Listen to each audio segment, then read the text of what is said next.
Now, the rest of the story.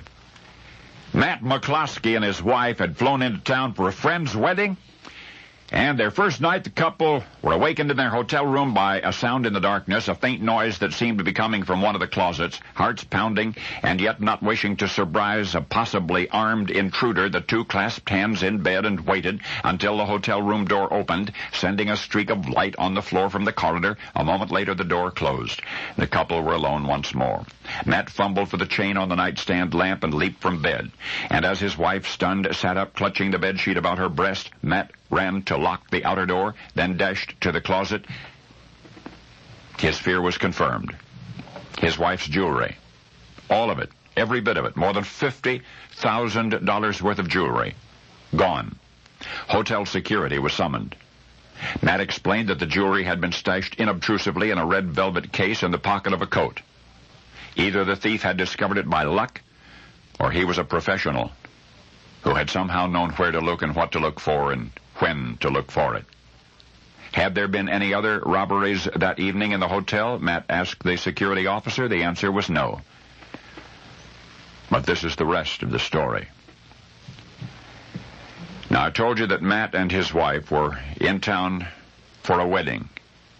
They were staying in a hotel. The bride's mother was staying with the groom's family in a private residence, not in a hotel. And yet that same night, from the room where she slept, in a private residence, the bride's mother had her jewelry stolen. Well, the thief not only had known about the wedding, he or she had access to inside information.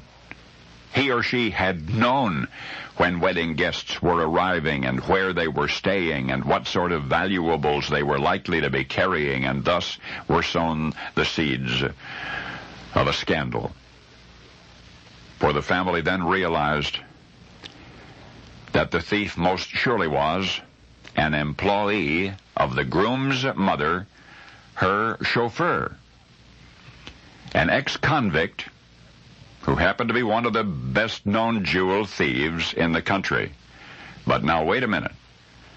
The real scandal was not just that she had hired a jewel thief as a chauffeur. The real scandal was that the jewel thief chauffeur, Rene Zirier, was also carrying on a rather shocking liaison with the eccentric mother of the groom. And so, protected by his influential employer, Zirier was neither arrested nor even questioned, and the missing jewelry was never seen again. In the newspapers of the day, this wedding, of which you have just learned, this wedding was described as a fairy tale affair, the epitome of glamour and dignity, a picture of romantic perfection.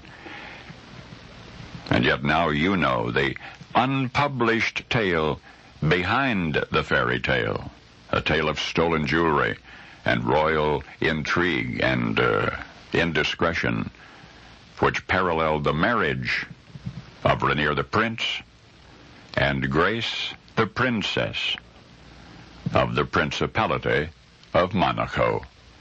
Because now you know the rest of the story.